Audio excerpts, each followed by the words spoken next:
দুর্নীতিবাজ দূর হাটাও, শিক্ষা ও কাজের অধিকার বুঝে নাও। বামপন্থী ছাত্র যুব সংগঠন সময় একেবারে মিছিল করে তাদের যে দাবিগুলো শিক্ষা এবং কাজ দুটোই যাতে রাজ্যে আরো বেশি বেশি হয় সেই দাবি জানিয়ে তারা রাজপথে নেমেছেন। এবং মূলত তাদের যে দাবিগুলো ছিল যুব সমাজ একেবারে যুব সমাজের যে চাকরি শিক্ষা সবকিছু একেবারে অনিশ্চিত হয়ে পড়ছে এবং সাথে সাথে তাদের ভবিষ্যৎ অনিশ্চিত হয়ে পড়ছে। সেই অনিশ্চিত ভবিষ্যতের নিশ্চয়তা দেওয়ার জন্য রাজপথে নেমেছে বামপন্থী যুব সংগঠন।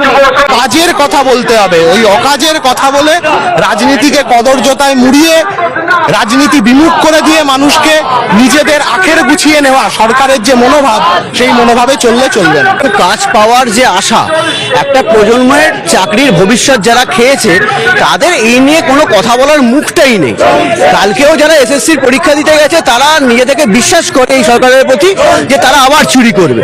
তাই এই যারা শিক্ষা বছরকে যারা লাঠে তুলে দিয়েছে তাদের এই নিয়ে কথা বলা মানায় না। ব্যানারে লেখা আছে যে কাজের কথা বলো, কাজ মানে শুধুমাত্র কাজ না, আসলে যে কাজের জন্য আমাদের জীবন জীবিকা শিক্ষা সর্বত্র হচ্ছে গিয়ে ডিপেন্ড করছে, আমরা সেগুলোর কথাই আজকে বলছি। আমাদের শিক্ষা এবং মানে কম খরচে শিক্ষা এবং শিক্ষান্তে কাজ এই সুনিশ্চিত করার জন্য দাবি নিয়ে মূলত আমাদের মিছিল। শিক্ষা চাই, শিক্ষান্তে সবার জন্য কাজ চাই, সাস্টেনেবল এমপ্লয়মেন্ট চাই। জেনারেলি আমরা এখন যেটা দেখছি যে কাজের কমতির জন্য যে রকম কাজের সাথে সবাই যুক্ত হচ্ছেন সেই জবের কোনো ইন্স্যুরেন্স নেই, কোনো গ্যারেন্টি নেই, আজ থাকবে কাল থাকবে না।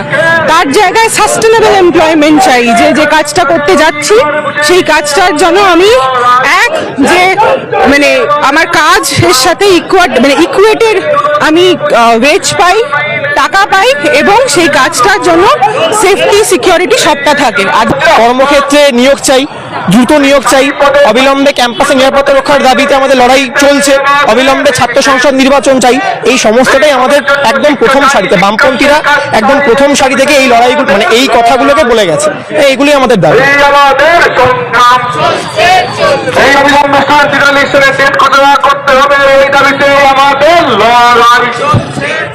এই ভয় মুক্ত ক্যাম্পাস